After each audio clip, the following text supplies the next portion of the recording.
Yeah. Oak Ridge Laboratory is where it all began, because it was so strategic at the time and crucial that basically they built a dam just over on the North Carolina side that that Hmm. that that they basically cut the time delay in half pertaining to them completing the project because it was so crucial. And there was lots of that property around there that people lost property because of the flooding of the dam. All right. To be able Yeah. to generate enough electricity to be able to do what they was doing over there in Oak Ridge, and about probably 85 to 90% of them that was in Oak Ridge at the time didn't even know what they was doing in there. Huh. It was that secretive. Yeah. A matter of fact, Wow. whenever was it Hoover that took the place of one of the presidences, um, or maybe it was Eisenhower, whoever it was, um, he didn't even know what was going on pertaining to the Manhattan Project until after he got sworn in. That's how secretive that it was. And they also had another thing just the other day about the fallout of what went on in New Mexico whenever they actually done the test. And Yeah. man, oh man, did they ever touch base on a lot of things pertaining to people that had to sacrifice during that time that basically got cancer and everything else and died early death. You know what I'm saying? Oh yeah. Yep. Even the the guys that were mining the uranium and stuff, the naturally occurring Is that rock. dangerous too? Oh yeah. The Indians that live around them, and were doing the mining. Yeah. They didn't know about any of the, or they weren't told about any of the exposure stuff. So yeah, there's always been that secret squirrel element to the government. By and large, what I have found about New Mexico, it is a different state compared to the other 50 states. And it's not just different in the sense of wanting to be different. They actually are different in there, and they really don't like to air their dirty laundry, do they? In other words, uh, you could have some big events happen in Albuquerque or Santa Fe or some of them other bigger towns, and it really don't never hit the national news, does it? um, like They I don't got to like airing their say, dirty laundry. they they've got more going on there than people know about. That's for sure. Yeah, they're very tight-lipped, and Well, they got more dignity. well, It's got to do with dignity. They're prideful people. well, I guess I could tell you some stories. It depends on what you're actually trying to. Perspective. Well, yeah, I mean, uh, there's a lot of corruption in government there. It's not all a big bright happy history. I got you. I got you. One other thing I wanted to ask you about that particular area that I met your buddy there, that had all that stuff, and now it makes sense towards the reason why he had all that stuff because he basically done the same thing that Ed Groth did, and he was basically a collector, a miser. Um, Yeah, but there was a bigger deal where his land was about 400 acres at one time. That was part of the Spanish land grant. But I think I might have told you once. But his document that went back to the or the 1600s or whenever the hell it was written, right, whenever the Spanish were up in that part of the world, that was Cortez and some other guys. right. Anyway, yeah. Um, He lost a lot of property, didn't he? yeah, the government said that his land grant, they went, they brought a bunch of this paperwork down to Mexico City to have it authenticated. But Okay, somebody had written something on this document that wasn't supposed to be there. In other words, they included some extra land or something. I got you. And then so they voided his land grant. And then he fought, his dad fought with the government because they were trying to take it and, turn it over to the BLM for many, many years. And one day they just came in and smashed They told Casey he had 30 days to move all his shit on the other side of this tape, and we're taking all that stuff.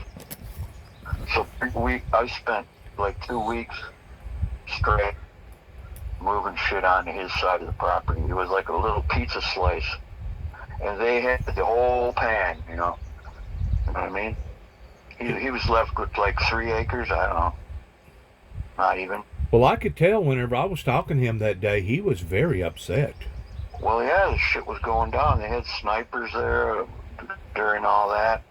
I stood out in the sun all day long, didn't move, just stood there, watched it. And I know the snipers were watching me. So you think Homeland Security was in on it? No, that's just a BLM special agents, and you know they do that. They brought in a smasher, right? Portable car smasher. Yeah. And then they towed off all the smashed iron and junk. Who got the profit off of that? Well, I don't know. They just whatever. Doesn't matter. It's theirs now. Wow. And they had some real assholes in there, man. But I watched it all happen too. But anyway, they didn't have to do it. Then all they did was they put a gate up and won't let nobody in there, and basically just said "fuck you." You know? I got you. That town that I liked that was kind of hid away. What was the name of that town? It was more of a community than it was a town. Well, the little one there is Dixon. That's Dixon. Right around the area I was in. Because whenever I tell people that I was up there in the hills for about 3 months, most of them don't believe me. But I actually was. I mean, I was up there around Angel Fire, Eagle's Nest, the Enchanted Circle, all those areas up in there, man. New Mexico's got a great deal of history up there. Yeah, I got to work in Eagle Nest. You did? I built some log houses up there, yeah. Okay, there's a town just north of the canyon where Doc Holliday and Jesse James and all those guys supposedly had shootouts and stuff in that town. You remember the name of that town? It's got a hotel there, and it's got like graves set out in the open, grave site, cemetery out in the open. That would be north of the Enchanted Circle, going up to the bottom foothills of the Colorado Rocky Mountains. I guess would be the beginning of it. Not too far from the Colorado line. There's a town up there that's well known of having gangsters back in like the 16, 17, 1800s. Well, that don't surprise me. I can't remember exactly which town it is right now. It could be Chama. I think that might have been a hideout town. Yeah, Chama. Can you spell it? Chama. Yeah, and they had the Saint in Cimarron, which is east of Taos. In Cimarron, they got the St. James Hotel, and I know some. That's it. That's it right there, Cimarron. Well, that's Cimarron. That's east of Taos. Yeah. It is. Yeah, that's out on the flat. Start heading toward Texas. Okay, what is the odds of me going up there in Cimarron, the town of Cimarron? And I look in the hotel, and I'm looking at all the holes up in the ceilings, and they've got all these different set aside bedrooms that Doc Holliday used to sleep in, and Jesse James used to sleep in. I'm actually kin to Jesse James on my mother's side. Yeah, I got a Jesse James belt buckle. How about that? You do. Fastest gun in the West. Anyways, while I was up there, I went to the far end of the town, and whenever I say town, it's almost like, I don't know, it's almost like a village maybe, or a settlement. But anyways, I got to talking to this guy because he had a lot of artwork and stuff inside of his shop. Of course, you meet a lot of artists up there in New Mexico because, the lighting and everything. I mean, it's a beautiful area to be able to create your art. And what's the odds of me bumping into somebody that had manufactured and made a statue of one of our Tennessee governors that to this day is less than probably about 12 or 15 miles from where I live right here, where the guy made it up there in Seminar. Is that how you pronounce it? Cimarron. Cimarron. Yeah, but in Spanish it's Cimarron. Okay. So it's Cimarron. Okay. Cimarron. You sound like that you've got a little bit of Spanish in you, do you? Hell no. Do you not? Nah, I just Italian? What you got in you? I'm half German and I'm Indian? and a quarter Norwegian and a quarter French. Oh my goodness. Yeah. Oh my goodness. You got a temper. You got a temper. No, man, not like an Irishman. Well, not like an Irishman, no. But I got English buddies, so they temper me down a little. But what would be the odds of somebody like me bumping into a place like that that just got through achieving something for the state of Tennessee? I don't know what he got paid for that statue, but I thought it was pretty cool because he showed me pictures of it. I said, yeah, that's it. He said, well, I was called upon to make this. And that was that same little old town that had all those gunfights in it. Now, in the summertime, it's a tourist area for a lot of bikers. Bikers love to travel up in those areas, man. Yep. Let's see. I think there's another town, Fort Sumter, is where the Jesse James Cemetery is. So that's a little farther east of Cimarron. But Cimarron is where they got a hotel and he stayed there supposedly. Yeah. But so did some of the other known gangsters too as well. That must have been a completely, totally different world back then, huh? A lot less people running around, you know? Yeah. A lot less law doggies. Uh-huh. Is it true that some of those guys really hid out in the caves and some say that there could actually be gold buried in different places or silver? Well, you're always going to have Tales. kind of story. Tales, yeah. And the landscape changes. And, you know, but there's a lot of gold out there, regardless of who hit it. Okay. The government. Okay, let me ask you this. On the river out there. The river that goes down through all the way down to Brownsville, Texas. Rio Grande, yep. Rio Grande. There was an area that I went to with a kind of a narrow bridge. I mean, it was a nice bridge, but a lot of people was building houses out of stoneware, out of glassware. Just had some incredible engineering people that was building different homes out there.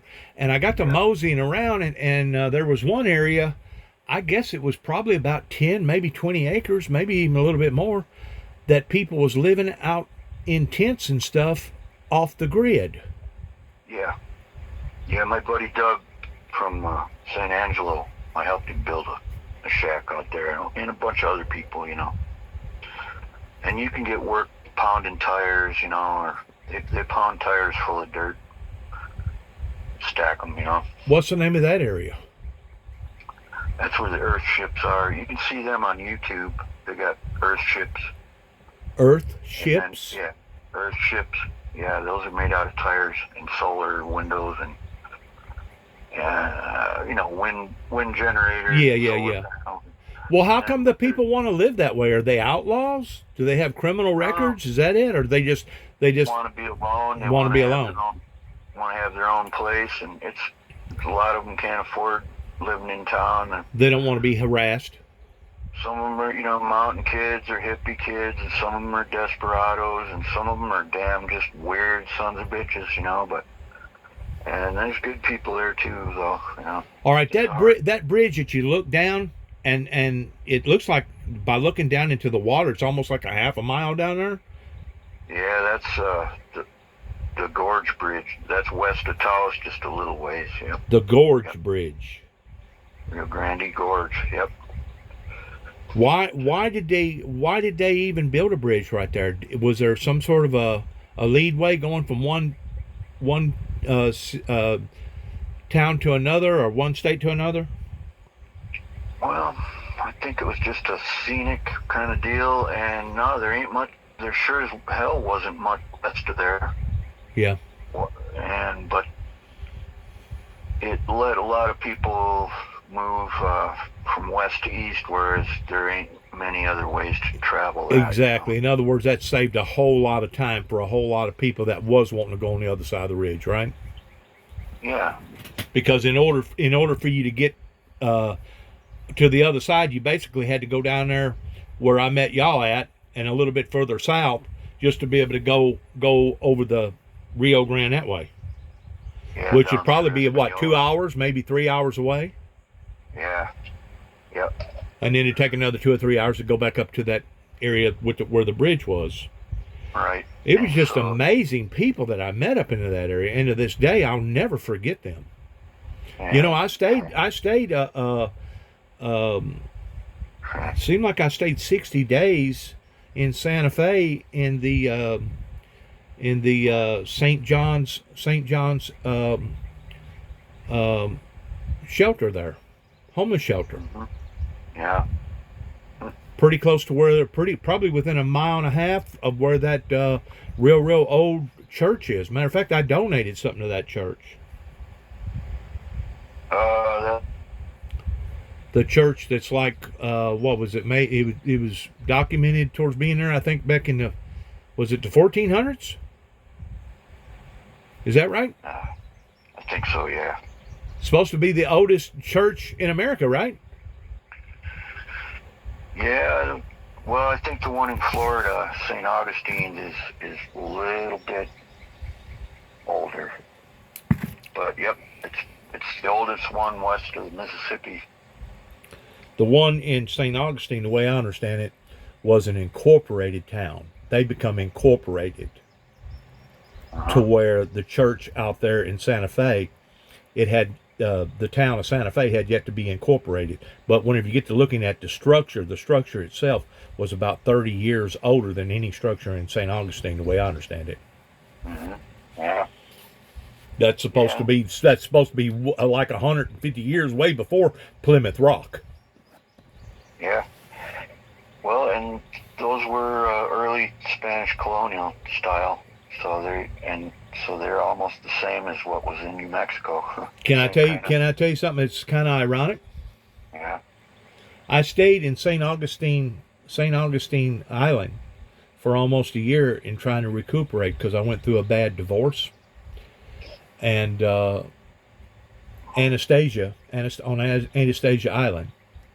You know, every morning whenever I wake up, there were seagulls. You could hear the ocean. You could taste the salt in the air. You know, it's one of the few places that you can actually drive down right beside the water on the beachfront. And you can go all the way down. I think the island itself is something like 15 miles long. But it was just remarkable in me recovering that I needed to recover from. But I just recently had a granddaughter come into the world, my only first granddaughter. I never have had a grandson or a granddaughter, not by blood. And my son brought me a granddaughter, and you know what her name was? Anastasia. Oh, that's pretty cool. Yeah, and if you get to looking at the history of how the name Anastasia come into existence, she belonged to a prominent leader over in Europe or France or somewhere over there, and she basically had to sacrifice herself for Christ. She was beheaded. Yeah. There was some sort of an uprising that happened over there. I guess it was probably either right after the Dark Ages or something. And she had to sacrifice her life, and because they thought so much of her, they named the island after her. Anastasia. Yeah, I remember reading that story. I can't get the details, but yep, Okay, now, let's go back to Taos. Taos was a very, very unusual town. It was an incorporated town. It's probably an older town. Is it actually older than Santa Fe? Yeah, because well, it was Indian Pueblo for a long, long time. The Taos Indians. It was. Yeah, and then Governor Bent, I think, built a fort up there, and they had a big ruckus, and and even the Spanish colonial army marched north and were attacked by a whole bunch of the tribes up there. They came up right around where we met, Yeah, uh, less than a mile from that spot was yeah. where there was a big battle. Well, the vice president lives up there, Cheney, and also Brunjwelt. Brunjwelt, is that his name? Rumsfeld, but he passed Brunjfeld. away. Yeah, he's passed away, but that's where his homestead was up there, up that way too. Yeah. Have you ever been to Dick Cheney's place? No, I thought he was in Wyoming or something. I didn't know he had a place up there. Oh, I thought he did. He's from Wyoming. Is he? Yeah. But then Schwarzenegger was up there, Julia Roberts, I don't know, Shirley Temple, Shirley MacLaine, probably for a while, and then. But who cares? Why is Taos so attractive? That was the question I was going to ask you. Well, the town became famous for different kinds of artwork. There's a few little towns up there, and unless you're really into Southwest Navajo art and different kinds of art, that you wouldn't really know a lot of those people. But there were art colonies and schools that popped up. I got you.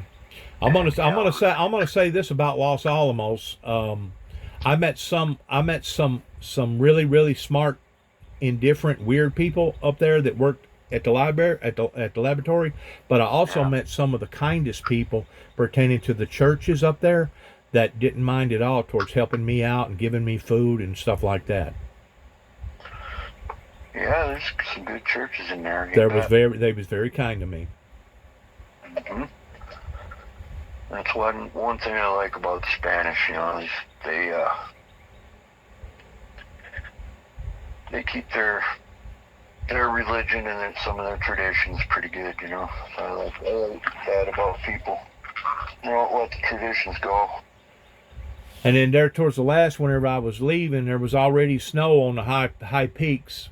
You could see that from Santa Fe. I went down into Albuquerque and stayed down there a night or two in some of those shelters down there. And man, it was slummy. It was really, really slummy bad. Yep, yep. Well, I wish I'd have met you before that. I would have steered you clear of all that crap. Well, basically left the day or the weekend that they was going to do the balloon fest. Yeah. But I did go to another town, and I don't remember where it was, but it had to be just west of Albuquerque. And I swear to you, everybody in that town was Spanish, and they had some sort of like a parade. And I was having difficulty with my lights or something like that, and they actually helped. They went beyond the call of means, so it's helping me out, making sure that I had everything that I needed That's good. during the parade. During the parade. But I couldn't believe it, some of the people and some of the costume that they was wearing in that parade. They really looked like Spanish people. I'm talking about way back in the days whenever they was fighting with swords and stuff. You know what I'm saying? Yeah. I don't know what the name of that little town was, but man, it was groovy. Well, it depends how far west you were. Probably less than an hour. Maybe an hour and a half. So not all the way to Gallup. It'd be, Think it was Gallup. that's over almost to the Arizona border, though. Well, it wasn't that then. No, it wasn't that far out. I think there's another one where there was a fort somewhere over there, kind of by the Acoma Pueblo. That actually has an incorporated school and post office and stuff like that. Yeah, Yeah, Yeah. I think so. And then they do Spanish reenactments. Was it conquistadors and horseback and all that? Yes. Yeah, I think somewhere over there they do reenactments. Okay. Where was the cave dwellers? I went to a place somewhere where people lived in caves, and they had this village where you went in and searched things out and looked at stuff, old Oh, villages and stuff. well, that's up by Chaco Canyon. You must have gone way up north. I did. Yeah, that's Chaco Canyon. The cliff dwellers lived over there. Okay. Have you ever been done a lot of research in that area? Yeah, I've been up there and a couple other ones where they stack rocks up in the cliffs. You know. Was But that that's really true? Was there really cave dwellers back? I guess oh yeah, 1,000 years ago or whatever. oh yeah. They had it made up there, dude. They'd sit up there and they'd bring up all their grain and stuff and hang out and nothing. You couldn't get at them people. And if you try, they'd rain rocks on you. You ain't getting in there. You got to go through constant barrage of rocks to climb up. So they could climb. They had skillful climbing skills, kind of like some of those And ladders, some of the goats up there. Some of them goats, I guess, can stand on right near nothing, can't they? Oh man, you betcha. Yeah. And the rams too. The rams is climbers too, ain't they? Yeah, I mean, I ain't seen any mountain goats, but I've seen antelope run real fast, and I understand there's the Rocky Mountain sheep hang up way up high, but I don't know how many are in New Mexico. Okay. While I was down there visiting in that village, probably less than about 10 miles from there, way out in the middle of nowhere, out in the middle of a field, there was a bunch of cars, and I kind of thought maybe it was like maybe a carnival or something. So I pulled in there, and come to find out, they was having a reenactment of I don't forgot the proper name of it now, where people were standing on stilts and all kinds of Spanish, all kinds of beautiful colors, all kind of beautiful dresses and beautiful girls. What was the name of that era that I'm talking about? Oh gosh, I couldn't tell you. I know that a lot of those towns have their feast days, for the church. If it's a San Antonio church or something, they'll have on St. Anthony No, Day. this was a reenactment going all the way back like into the 1400s, and everybody wearing different types of costumes and big hats and stuff. Yeah. Well, I can't. I don't. Some kind of an era. It was some sort of an era that they was reenacting. Huh, yeah.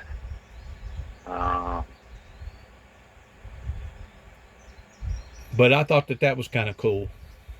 Yeah, they do. They do some neat stuff down there. Uh, and rodeos. If you go down the southern part of the state, the best rodeos I've seen are down there. And I was on. I've seen them on TV. Yeah, you're absolutely correct. Well, it's in oil country, so there's more white folks down there. White cowboy folks. But I've met Mormon cowboys, and boy, they don't say much at all. They don't. It's hard to even get a good morning out of them guys. You don't want to interrupt their lunch either, I found out. All right, getting back to your occupation towards working with the fire department. Mm-hmm. Did you learn a lot of stuff while you was with that outfit? Oh my God. Yeah, the learning curve was very steep. So. Was it learning strictly upon to the occupation, or learning the general geographics of everything, towards where the ditches was and where this is and where that is? That way, if you ever get hung up and fighting a fire or whatever, you could work your way out of all that. Did you have to memorize all that or what? Well, you're not required to do half the stuff I did. I was putting in extra time because if you want to be actually capable and efficient, you have to have a certain wealth of knowledge that you can't just, you're not going to get it from little books. And so, yeah, I would memorize radio frequencies, maps, and techniques, and friction loss tables. I mean, they got me into hydraulics and, pumps. Yeah. And Well, you said you done some investigating work for them there towards the last, well, I took towards Arsenal. quite a few advanced classes, that included arson investigation and looking for fire origins and looking at suspicious things around the area. And Yeah, if you see a empty gas can laying around somewhere and the house is burnt, yeah. Footprints, tire tracks, you got to preserve all that if you're going to pinpoint any Evidence. any activity that might be still occurring, even, that might be, you have to really pay attention. And even when you're going in on a fire, you never know if it was intentionally set. So you're always trying not to disrupt the evidence, which sometimes you can't help doing anyway. But Well, how come that? I guess it was the mayor or the governor. I don't know, over there in the islands. He got on the radio or TV and told everybody, "Do not be walking around because you're probably walking on some of your friends or kinfolks." yeah, that's what I really it blows my mind that they had that kind of devastation. So you actually got into the forensic part of it? I was trained in a lot of that, and I've seen my share of crispy critters, So some of it's kind of traumatic, actually. I don't really like talking about a lot, but That was yeah, your job. That was your job, though, right? they were, well, I mean, they let you take as much training as you want to take. So I took every bit of training I could possibly take. And, You done a cram session then? well, but over the course of a couple of decades, you end up getting a well-rounded training, and it suits you better when you have something going on, because if you've seen it before, and then you know how to react. That way you don't get blindsided. Yeah, and all that arson stuff that we went through was in my first 5 years of being on the department. Every day there was a fire. Every day. Me and my brother would be up on a roof. We had to tarp it up and run down to the truck every single day. And then it would rain. It's hard to get anything done. It's when you're a carpenter and a volunteer fireman and you got a firebug in town, it makes it tough to earn any pay. Wow. And that's when I really started having a healthy disrespect for arsonists. And I'm just saying on that Hawaiian thing, see, a lot of places will have them eucalyptus trees or some kind of flammable trees, and that would, in a way, that would explain things to me with a little wind. If you have a wind-driven event and you have flammable trees, because like eucalyptus emits vapors and juniper trees, it doesn't take much to burst into flame. It doesn't. No. And they got them eucalyptus all over California. Okay. Have you ever been to the Appalachian Mountains? They call them the Smoky Mountains. I drove through them once. Okay. They got a place up there pretty close to Dollywood. You probably heard of Dollywood. Yeah. I think this was in 2014, about 10 years ago, and the winds got up just right, and it had been a dry year that year, and I don't forgot now how many structures that it burnt. It was several hundred or almost 1,000. I don't think it was quite 1,000, but it was just something uncontrollable that there was no way humanly possible that the firemen could put it out. No, you can't. Sometimes with the wind behind it, and You got the explosive fuel, but you ain't got no flammable trees there, do you? That's what I'm saying. It all becomes flammable if it gets dry. The foliage gets dry. It all becomes flammable. Well, Oak trees, pine trees, whatever, cedar, maple. You know, you're a woodsman. You know that.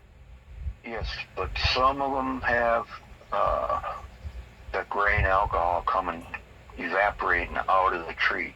The juniper does it. Eucalyptus does it. So you're telling me something I didn't know. They're aromatic. You know what I mean? You're telling me something I didn't know. Well, it's some Like trees.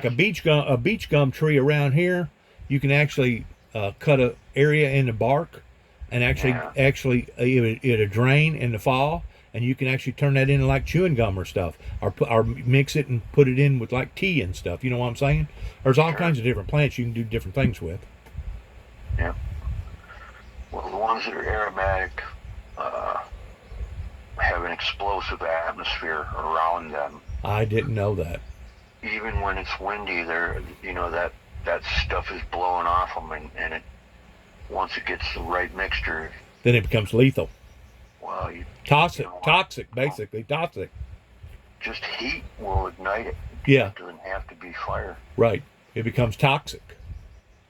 And you can be standing next to the thing, and one minute it's just a tree, and the next thing it's a giant ball of flame burning your face. Okay, whenever I was up there at the Black Hole, I don't know if I told you this, but I bumped into the guy that was called upon towards investigating the Oklahoma bombing.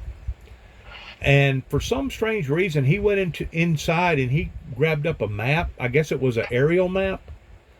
And he said, "Here, I'm going to give this to you. You're probably going to need this." And it was a map that not only talked about the towns and the communities and the roads, but this map also gave indications of where rivers beds was, and stream beds and creek beds and stuff like that. I mean, it was a very, very in-depth map. As a matter of fact, to this day, I still got the map. Oh, well, it was probably a quadrangle map from the USGS. Was it kind of green looking? Yeah, this guy was in the military because, like I said, they called upon him to go to the Oklahoma bombing Yeah. and investigate it. And whenever it was all said and done, I think there was 3 or 4 of them that stayed up there for about a month shortly after the bombing took place. And their analogy was that not only could not have a fertilizer truck blowed up and done that kind of damage, not only did they think it was 2 bombs, but they said it was a possibility that there was 3 bombs that caused all that damage in the Oklahoma bombing. But of course, all that information was swept under the rug because it became too complicated. Yeah. Much easier to blame it all on one guy or 2 guys that actually manufactured the ammonia nitrate with the diesel fuel or whatever kind of fuel that they used. It was much easier to do that than it was to explain it per detail to the general public. Because they actually found detonators the day that they was bringing out the dead, and they stopped the recovery mission for about 2 hours while the feds went in there and got a bunch of paperwork out and got a bunch of other stuff, and they found a bunch of detonators down in the lower part of the basement. Yeah, and eventually all that come out, but it didn't come out during the trials. It didn't come out that there was something else that caused the destruction of that federal building, because that federal building, man, had walls in it probably about 12 inches thick and nothing but concrete and rebar. Yeah. It took a lot to bring that freaking building apart like that. I heard the testimony from an Army Major General, one of their premier. He's ex-Army, but he was a demolition and explosive guy. Yeah. And he even had a computer simulation of a Of a what? of a rider truck, Yeah. the blast, and the what happens is it mostly craters the ground and goes up. Right. It doesn't go sideways. Right. And there's no way that one of them blasts could have done the damage that was done to that building. I think the crater was about half the size of the Ryder truck. If you and sheared off a bunch of iron inside the building that caused that whole face of the building to fall. Yes, and it went and it went in the direction back towards the Ryder truck, which is theoretically impossible if it was the Ryder truck that caused that damage. Yeah, and so, you know, and then, yeah, it all got swept under the rug, and I'm like, well, the more I know about these fuckheads these days, and sorry for my French, I apologize, but the more I know about them, a lot of stuff that's happened in the past becomes readily explainable. So, kind of like the Twin Towers that suddenly fell simultaneously. What would be the odds of one falling, pancaking down like that, much less two within an hour or two apart, pancaking down the same way? What would be the odds of that? Of course, if the fuel is hot enough, you know, they had a bridge. Now, I think it was down in Georgia or maybe Florida, where this tanker blowed up, and it actually caused the whole bridge to collapse because of the heat that this tanker was full of gasoline or diesel, whatever. So heat can cause steel to basically lose its temper. Yeah, I mean, I read volumes on that, you know, but I just, I have a healthy mistrust of government due to all the myriad things that have happened over the last. Well, they're trying to cover their tails, is what they're doing. Somebody or something has gotten in there and is manipulating the truth. Corrupted it, and it's taken it over, and it's going to be very hard to get out. And I only pray that President Trump's reelected, and I mean every day, man. Do you really? Because, well, if we don't, you know. But you're still going to have the same party, which is the Republican Party, that's going to be in power. And I personally think that it was the Republican Party that caused us to steer to the left whenever we should have went to the right back during the era of Ronald Reagan's era. Yeah, I think there's a superseding authority that has controlled both parties. Made it into the uniparty, but there is an element, you know, the MAGA Republicans, America. Where do they come up with this deep state? What are they talking about when they talk about a deep state? Well, that there's overarching control of due to the globalist cabal and all their, you know, they get together and make their little plans. Are we talking about secret societies out there, kind of like the Masons or the Shriners or something? I mean, what are we talking about here? I ain't sure. But what is the deep state? Well, I mean, you've got the globalists, and you know there's the Rockefellers, you know, all the old European hierarchies that have controlled the Bank of London, the A Company. All them people are going strong, and they are involved with the Illuminati and Skull and Bones, and I guess, and all that, you know, the Masons and all that other shit. Right. The Templars are right there with them. Well, I don't know. The Templars. I actually have more respect for the Templars than I do any of those other secret societies out there that's associated with the Illuminatis. Yeah, I mean, they went after a lot of the Muslims during the days of. Well, they just got stronger morals. The Templars do, because they go back to the crusading days back in the 1400s. Yeah. So I mean, I cut them a little slack myself, but you know, the Vatican and all these big banker type deals that have been pushing people around for Merrill centuries. Lynch, the Bull, probably even Wells Fargo, all of them, huh? Yeah, I mean, they're all in cahoots.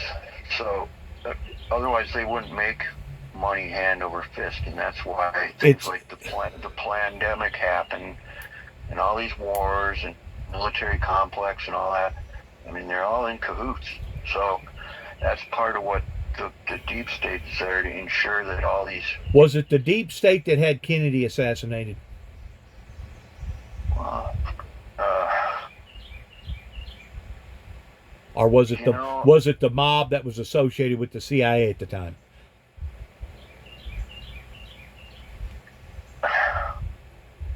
I mean, we've all got our opinions about it, and if the truth be known, we probably won't never find out the whole truth.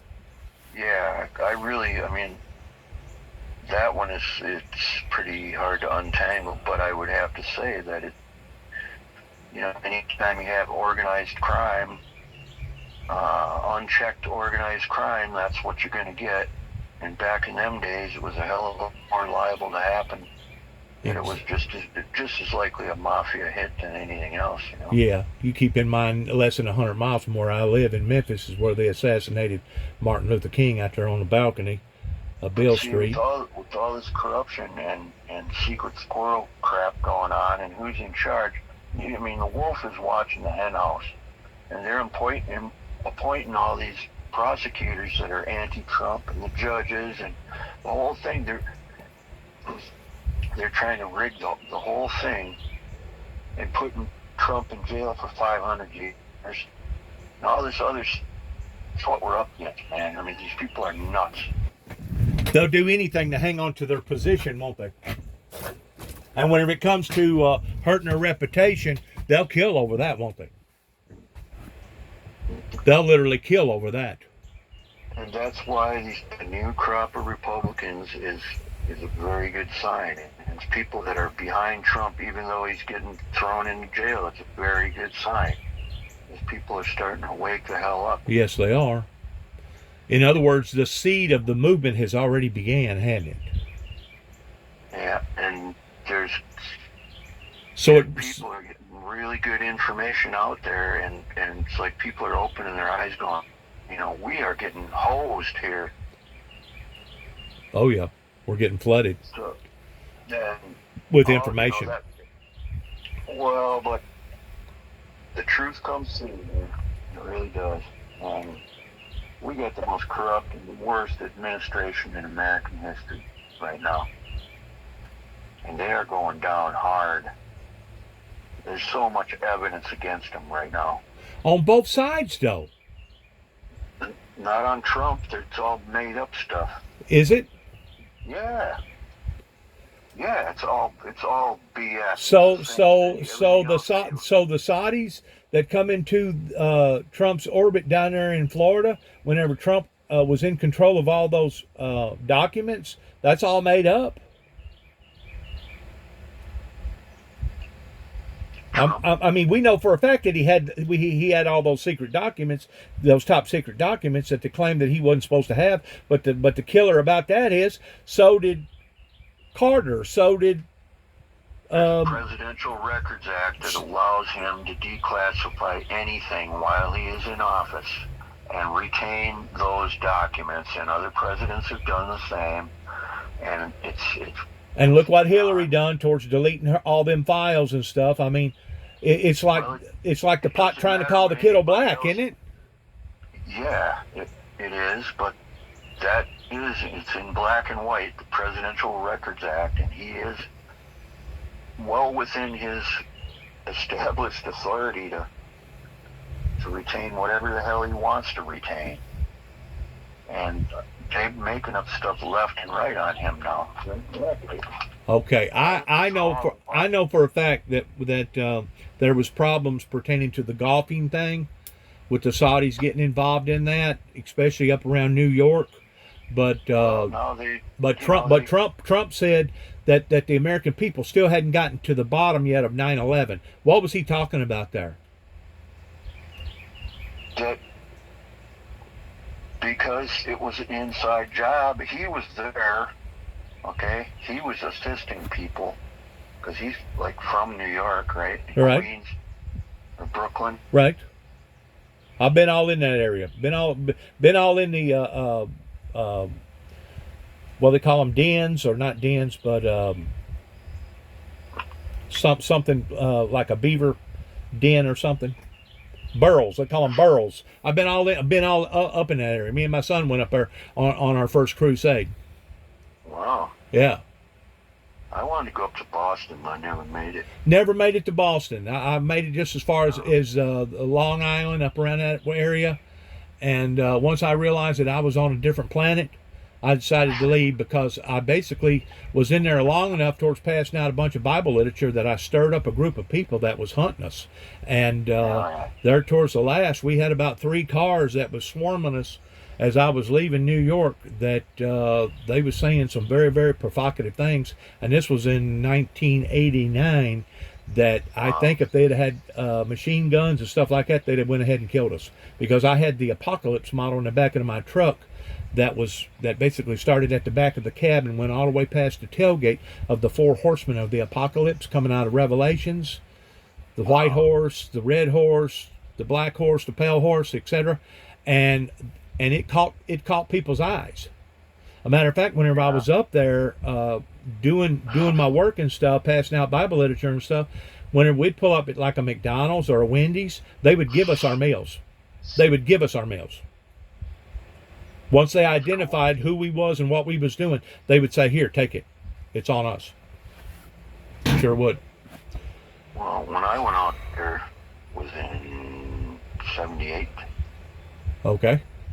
After I got out of high school. Okay. And I took a train all the way from St. Paul to Washington, D.C. I got out at Civil War battlefields, and I had notebooks and maps in a backpack. Gotcha. Yep, and I took a right when I got to D.C. and went down to Richmond. Oh, okay. I didn't have enough money to go to New York. But I got to see Norfolk, man. That's right. You was up around the Potomac River and the C&O Canal, huh? Well, for a while, yeah, and then in Richmond they got the James River, and then yeah. But I got to see the sub base. I had a Department of Defense identification card, and I went in, and the guard let me in. I said, "I just want to see a submarine." I heard that. Never saw the Atlantic Ocean before, so I went to the Norfolk the sub base. Cool. That was cool. Did you go across the Potomac River over there where the big federal burial site is? Where basically where the Pentagon is over there in North Virginia? I saw Arlington. I didn't go in there. You never go to Arlington? No. I never did neither. But they claim it's hundreds of thousands of acres of nothing but corpses in there. Yeah, that's it's getting bigger too. They bought some more land. Oh, they did. Yeah, it's getting a little bigger. But you really rattled me yesterday when we got to talking about, the burn over there in Hawaii Islands, and you got to talking about the atmosphere and the stratosphere and all that other stuff as far as it becoming hotter and holding more moisture, and that's the reason why that we get in the deluge that we're getting today. But I've done a little bit more research that I believe that the reason why the world is heating up, it's heating up from the inside core, because the oil was put there for a shield, and it was also put there for friction remover. We know this for a fact because if you drain all the oil out of your vehicle, it'd probably be lucky to go 10 or 20 miles before it locked up. So, you got rock on rock, you got platelet on platelet, you got the full moon, half moon, high tide, low tide. You got, the earth is basically a living organism. And whenever you drain all the oil out of the earth that basically holds the earth together, if you look at oil whenever it comes out before it gets refined, it's basically like glue. And if you take all the oil out of the ground, then the mantle that's feeding off of that oil, the heat starts escaping, and for the past 30 plus years, we've had like 300% more volcano activity. And you're absolutely correct. The volcano over there in Hawaii is probably what has generated so much heat that is actually made everything else become crispy. Yeah, that might have something to do with that. Yep. I was talking in general terms regarding the atmosphere, though, but with the volcano. But the But volcano, whenever it goes up, whenever it dispersed all that soot, you said something about it holding the heat. with the Earth holds the heat because of the volcanic dust. The It stays volcano, up there for. That's a greenhouse effect. it is. Yeah, that dust. Yep. It clings to water droplets and. So that really don't have nothing to do with the ozone breaking down. Nah, those are natural cycles. They are. Yeah, that ozone. Yep. That's a water reaction of temperature and water vapor that But you're that, saying con- the that volcano. concentrates that concentrates But ozone. you're saying the volcano, the particles from the volcano goes up into, I guess, that upper atmosphere, Yeah, way up in the stratosphere, and it stays up there. and it stays up there, and it holds the heat. So yeah, so after a volcano, the Earth temperature worldwide will rise, or like if it's in the northern hemisphere temperature will rise. It Because will. all that air, the air stays up. Whatever's north stays pretty much up north, and what's south stays south. And the equator kind of goes the other direction. Right. That's everything So north of the equator pertaining to a hurricane, and south of the equator is a typhoon, because it actually goes in a different direction. yeah, but it's like half and half. The air doesn't mix north and south very much. Anyway, but I got a link I'll send you about the formation of oil, Could I hear it? and it's it tells you about the abiotic nature of oil and how Okay. it comes from rock, and it's constantly created. There's not a finite amount of oil, and it's not from plants and decaying dinosaurs and all that. It comes out of the rock. So I've got Is it from pressure, Bob? Is it from pressure? yeah, of thousands and thousands of years it takes, but it creates them pools, and it's constantly being made. But what's been feeding the core? Something has to be feeding the core in the very center of the Earth that's moving centrifugally thousands of miles an hour, and that's basically what gives us our planetary dynamics between north and south. Well, it's a big giant blob of molten iron. It's fucking solid iron, but it's molten. It's the residual heat from when the planet formed. Have you ever heard of Edgar Casey? Yeah. You have? He was Yeah. raised up about an hour's drive from here in a place called Hopkinsville, Kentucky, just north of Tennessee border. And he was the one called the Sleeping Prophet, and he was the one that come up with the ideal of the poles shifting. And the only way that the poles can actually shift is that it has to be a opposite rotation up under the earth in the core.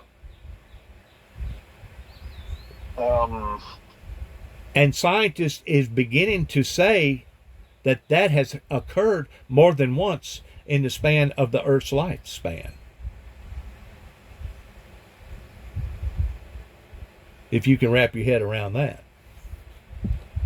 But they claim that core is like 10,000 degrees in temperature, and by the time it comes out of the outer layer of the Earth, it's like somewhere between 1,700 and 2,300 degrees. Bad connection. I've lost my guy. Dadgummit. I don't see where in the world is he. Maybe I can raise him real quick. Hey, sorry about that. Hey, I lost you, man. I don't know if it was your phone or mine. But anyways, Edgar Casey said that the polls has already reversed, are going to reverse. Is this a Yeah, possibility? yeah, oh yeah. But it's due to it's the charge that uh, there's a magnetic charge, right? And there's north and south. Right. Well, The polls. sometimes it sometimes it gains or loses uh, a bunch of charge in within that field, and naturally it wants to equalize. And so one of the ways it does that is to all of a sudden flip. So whatever was south, whatever where your compass was pointing north before, well, the next time it points north, it's going to be. I don't even know, man. Well, have you It's ever heard of a pond flipping or rolling? They call it rolling, where a pond will become so hot and stagnated during the summer months that all of a sudden it will roll, and whenever it does that, every fish in it will die because all the nutrients and oxygen is out of the water. uh, well, that's probably a liquid dynamic thing. I don't It know. is. It is. Sludge. But it does occur from time to time. Yeah, yeah. I think this is more.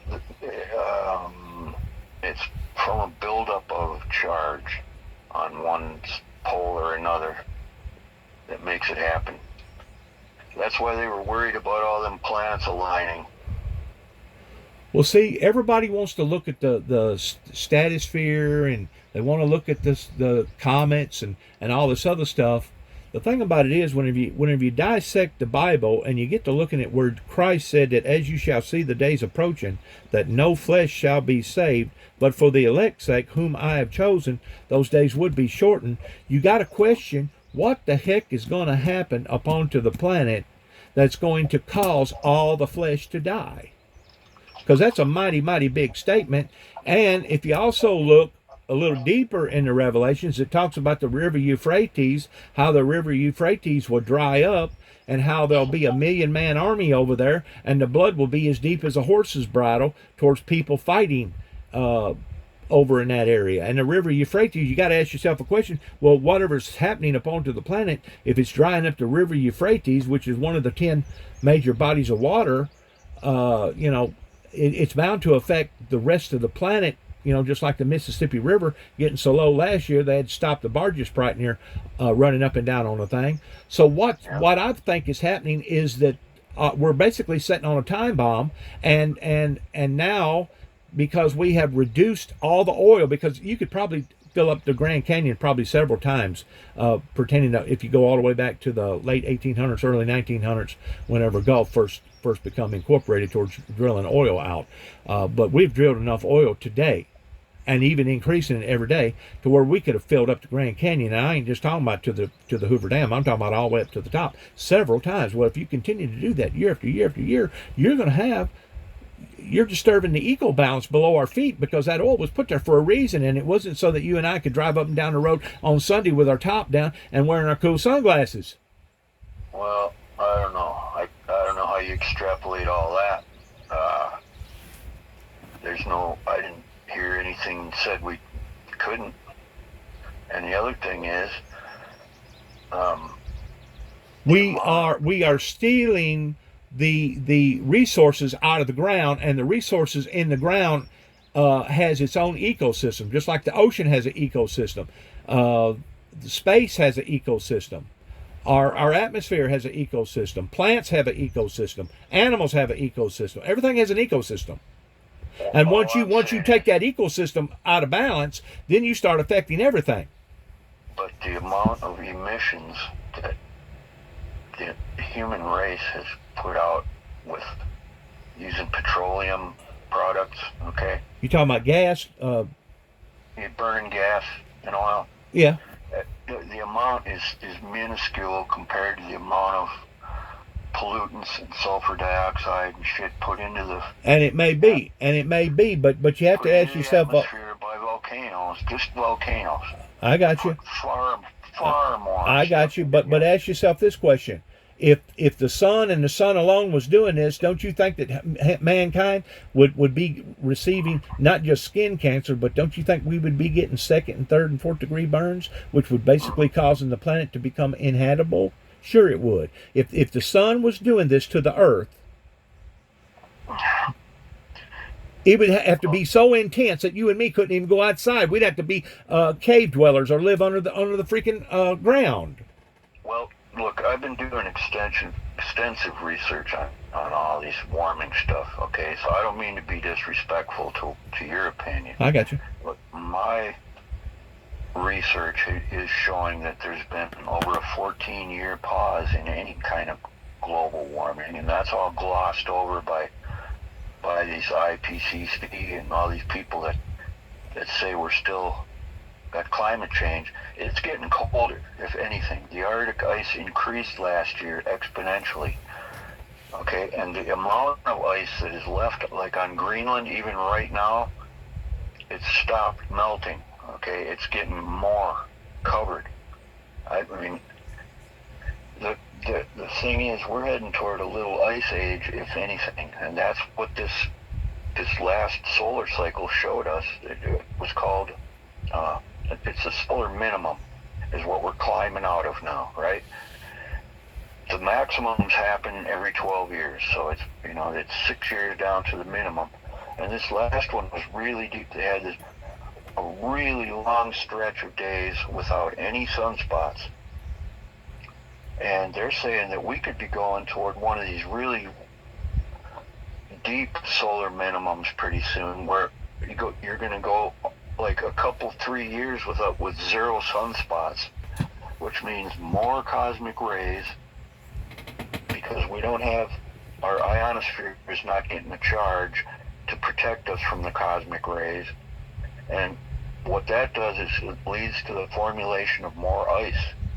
And it does it not just on Earth, but the solar cycle affects all the planets. So when we get more snow on our poles, Mars does the same thing.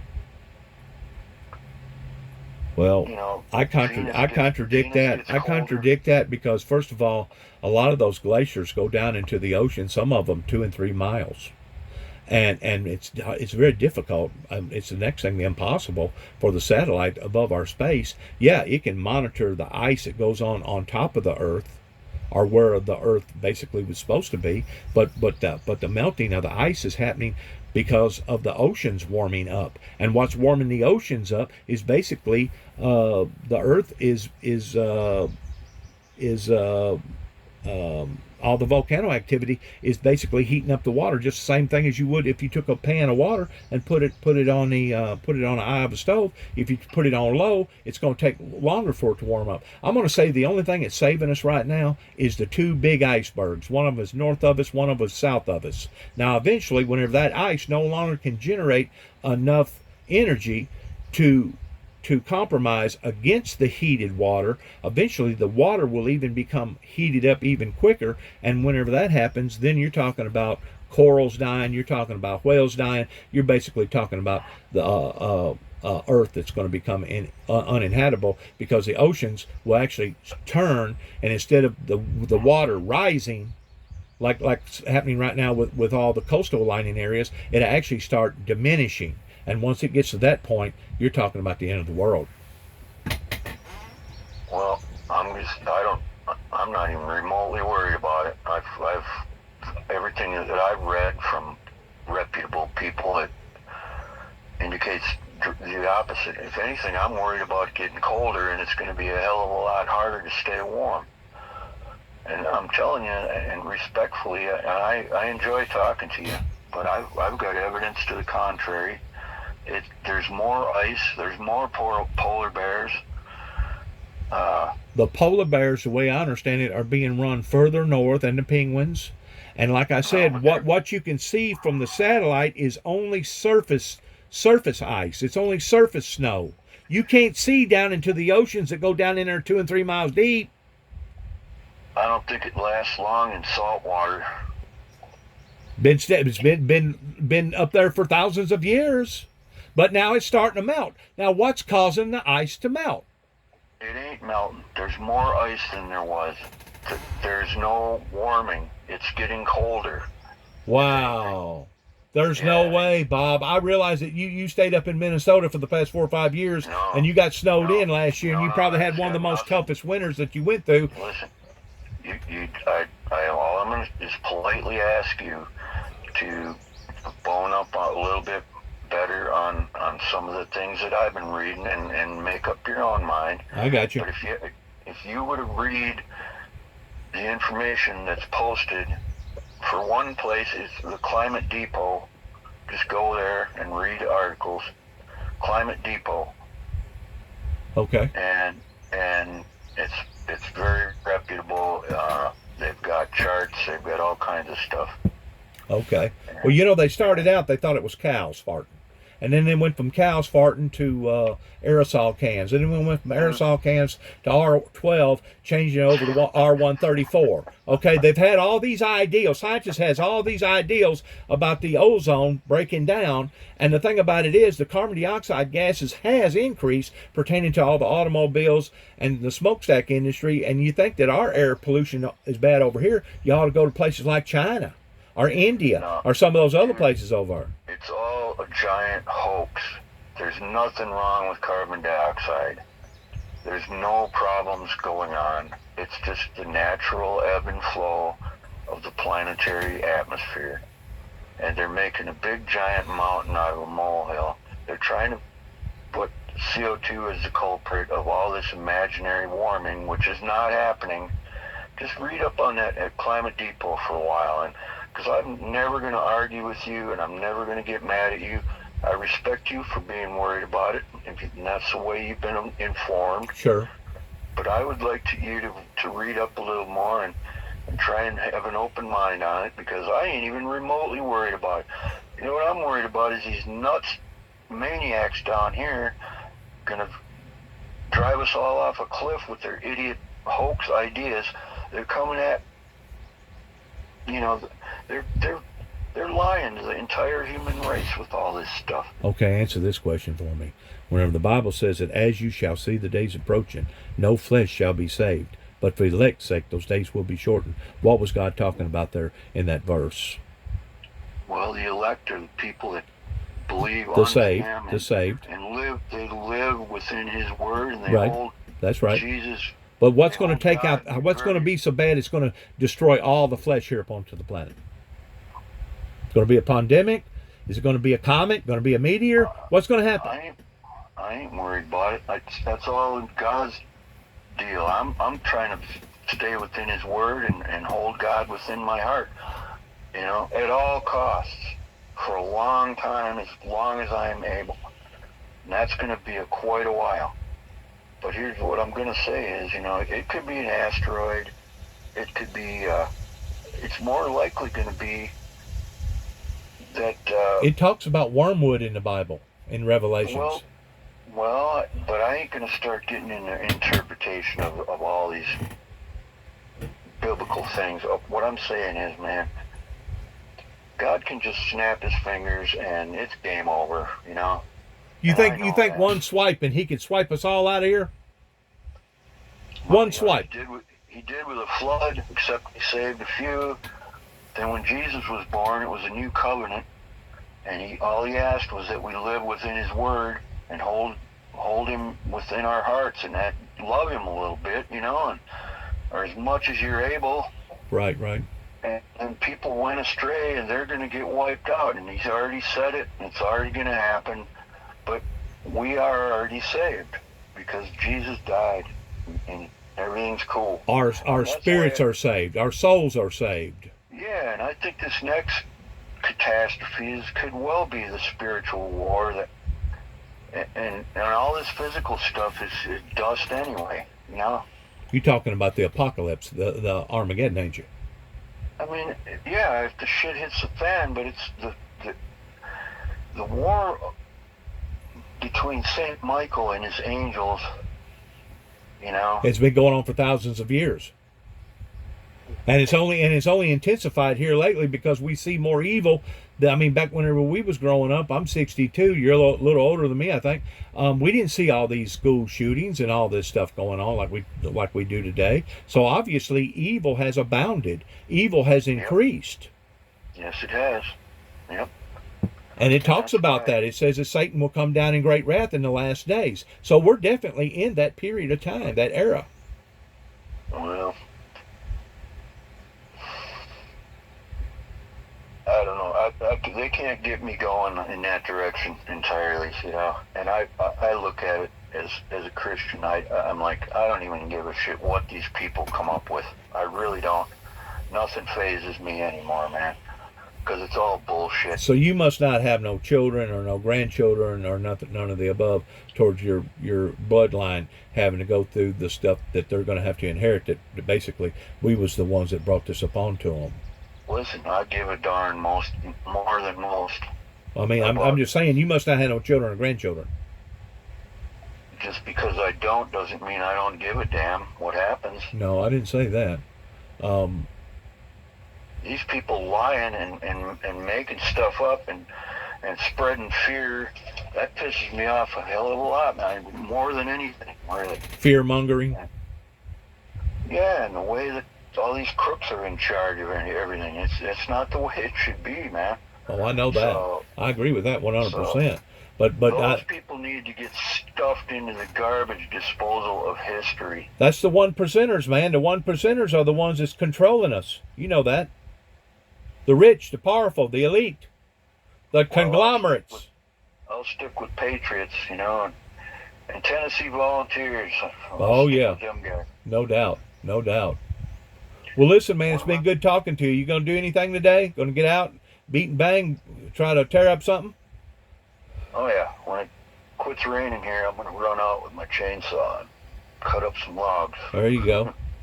Yeah. There you go. Well, man, it's been Kenny, good talking to you, especially about Casey. You probably still talk to him from time to time, right? Well, I tried. His phone's off now, but I'm gonna get a message to him here, and yeah, I need him to do some work for me when I get down there. So, yep. Absolutely. Well, whenever you're on the road, let me know so I can really dedicate prayer as far as keeping God's angels around you. That way you have good road traveling experience, because you never know going from place to place this day and time towards what you may run into. It ain't like the 60s and the 70s, back in the hippie era, back whenever you could pick up anybody and everybody and take them down the road for another 100 miles or 200 miles and everything be hunky-dory. People has become evil. People has become mean. People has become monsters. You hear me? Monsters. Yeah. And it's not just across the seas. It's right here in the USA. Mm-hmm. Like you said, the wolf is guarding the hen house now. Yeah, and it's a shame, you know. I used to be able to hitchhike. Or even getting on a Greyhound is miserable now. Sure it is. They don't even go hardly anywhere. People hacking and coughing and sneezing on you, and ain't no telling what kind of diseases that they got. Yeah, so I gotta get a U-Haul, and I'll hit the interstate. That's what I'm gonna do. Well, I still can, I guess. Can you imagine driving an electric U-Haul when they outlaw gas? That's where we're headed with these clowns, man. Well, they're saying something about outlawing natural gas and propane gas to the point that they're going to quit making natural gas and propane stoves. Yeah, and outlaw firewood, outlaw chainsaws. They're nuts. I mean, look at what they're doing. They're totally, completely changing society with very thin supposed scientific evidence. They've shown zero, empirical data, and I got you. they have no solid evidence. Okay, man, so that means that NASA's lying to us whenever they say the world is warming up a certain degree every year, and July of this year was the warmest on record. So that means that NASA is lying to us. I will tell you right now that they've fudged their numbers, and their satellite data is corrupted. They've cherry-picked the data. There's thousands of holes in their argument, please go to Climate Depot and spend some time reading up on stuff. Climate Depot. Who was the author of that? There's a guy named Mark Morano. Mark Morano. And he's a PhD or something or other, but he's very, very, he's wise up to what's going on with all these people. You got to read up on it, man. We're getting hoaxed. That's what I'm saying. Well, just about it. I'm beginning to wonder if just about everything ain't a scam. Yep, and there's a lot of scammers running around. Yep. Well, as far as I'm concerned, the oil industry people that made more profits in the year 2022, Exxon, Valdez, Shell, all of them, including OPEC. As far as I'm concerned, those people need to go to jail. They need to be held up for either price hiking or price fixing, the way that they basically drove not just America but the world off into a state of inflation. Yeah, well, right. Well, need to go to jail because there was prices up there. I know that you was looking at up there in Minnesota, probably $7 a gallon for the cheap stuff. No, it never got that high, but it probably hit 6. I think we got up to like 4.5 for a while, or 5. We got a refinery up here, a couple of them. So. We was up at 5 right here in Northwest Tennessee, and I know that Illinois was a whole lot higher, and I know California was like almost twice that. Yeah, but it didn't last long, It was up, but it lasted long enough that it destabilized everything in our grocery stores, and it destabilized everything as far as the prices all going up. The thing is, oil, it's naturally occurring. It doesn't put out any more pollutants than all the volcanoes we've already had. It's minuscule compared to what the effect of what they're purporting it to be. It's naturally occurring within the earth. It's not finite. And we have a shitload of it, pardon my French, in North America, and gas ought to be $1 a gallon right now, is what it ought to be. But they can't make any money. They're running a monopoly on it, man. They're running a monopoly on it, and because of it, they can price hike. I mean, even if it was $2, it would be great, but that's what it should be right now. That's what there shouldn't be all this frenzy over this global warming stuff. It's totally made up, and it's a mass hysteria, and you need to read up on it. So you're saying that the planet, the inhabitants here upon to the planet, must be going to die out in a different way, other than the planet basically imploding upon to itself, because it talks about how the world is going to open up in Revelations, and great locusts is going to come out, and it's going to have the sting of 7 times greater than scorpions that's going to torment mankind here upon to the planet, because it says that God will come back and destroy those who are destroying the earth. If it wasn't possible for mankind to destroy the earth, how come it's in the Bible? I didn't say it wasn't possible for us to destroy the earth. There's many other ways to do it, and one of them that isn't happening is fossil fuels, which aren't from fossils, by the way. They're from rocks. It's abiotic generation. It's not made from living plants. Well, plants got oil in it. Whenever the leaves get on highways and it rains, the highway becomes very, very slick. It's not where oil comes from. I'll send you that link too, man. Okay. All right. Appreciate it. Take care. See you around, Denny. Bye. You too. Bye.